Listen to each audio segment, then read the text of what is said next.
Speck Homes for Boys got started in 1972. John Speck was a local attorney and accountant and took a real big interest in what was happening in the community, especially with youth. And so at that time, he started Speck Homes for Boys. Our original location is 14th and Lincoln. We had 3 houses there. We provide 3 programs out of that location.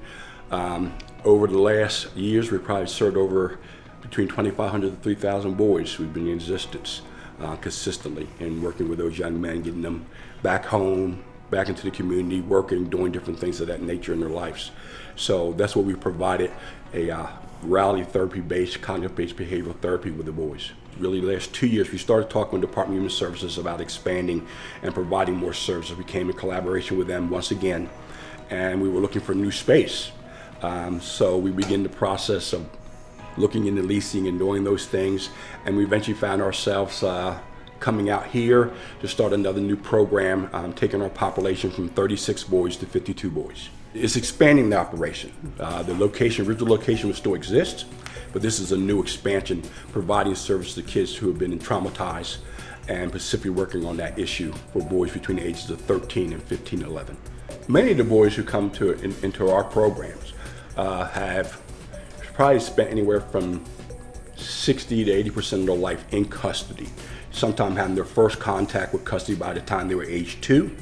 And then after that, find themselves moving through from foster care into different things. And some even have some failed adoptions. So the boys who are coming to us have really had a lot of hard places in their lives. So we're coming in and working with them to work through those hard places so they once again can go to foster care, maybe adoption, and move themselves down the road into less structured environments. I've been working with Mike and Speck Homes as a commercial real estate broker for probably a year and a half. And we went to Guthrie, went to almost Tuttle, went to several places in Midtown.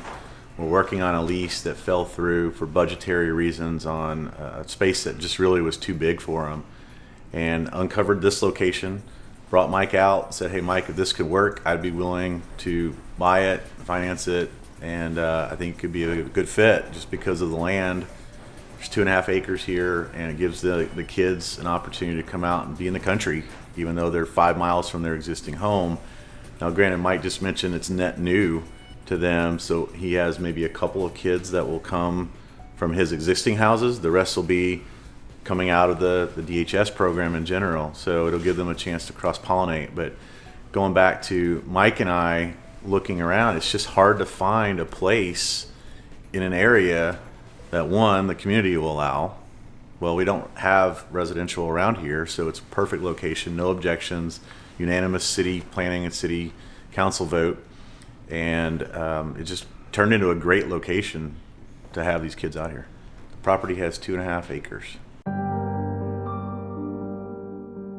What it's going to allow us to do in recreational therapy for the boys, to be able to have a place where they can go out from playing soccer, volleyball, doing recreational therapy activities, have a place where they can go out and just sometime spend a little time by themselves, so where they can just sit back, read, and do those things. Those are the things we're looking at using with that. We'll be able to do our own recreational without even going to a gymnasium. We're also utilizing the garage area in terms of having some weightlifting and punching bags and those things at some time. So it's just going to open up so much more that we can do with this space to give the boys a sense of not being on top of each other and recreational and all those things. At our other location, we're right in the middle of the city. So there's always traffic and those things. What this country environment does, for some of the boys who are coming from the smaller towns, it gives them a sense of, okay, I kind of know what this is, I'm with that. And also gives us to the city, because it's going to give us access to multiple services, linking with other things, far as schools, far as driver's ed, far as all those other things that we need to link these young people into. And so we have a place where we can take them into the city. Then we have a place we can come back out kind of like in the country, and they can relax and provide therapy for them and those things, and they can kind of feel like, man, I'm not just closed in. One thing is to give us more room. So each bedroom, the boys will have their own individualized closet along with their own bed, so they'll really be able to have more space that way. We have set it up to where we really, at nighttime, there's 8 boys on the first floor and 8 boys on the second floor. So they're not on top of each other.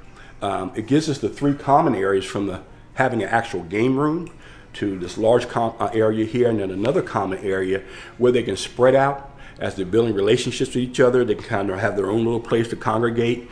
But then also we have a one master place where we all can come together and really work on that family atmosphere. That's why we chose this place. We want this to look like a home, not like a facility, but like a home. So when they come in, they can feel a sense of, hey, I'm really welcome here. I feel like I'm at home. I feel like this is not me being in a hospital or a group home. It's just something totally different for experience for them.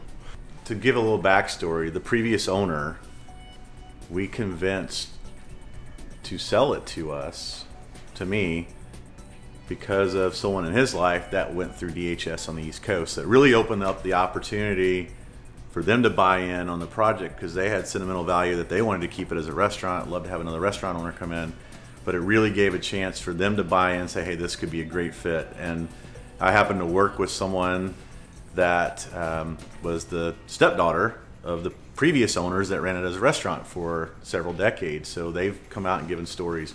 That being said, though, it does have history. We've had Mike's church come out and some members from my church pray around it. We probably had 30 or 40 people come out and spend time here. I've seen no paranormal activity, and I've spent hundreds of hours out here over the last 6 months. Personally, it's hype. I think that was part of the selling pitch for the haunted house, to keep some memorabilia, but I think it's all good. I think it's a great place for them. It has a lot of oversight to it now that I don't think that's an issue. Haunted with Joy.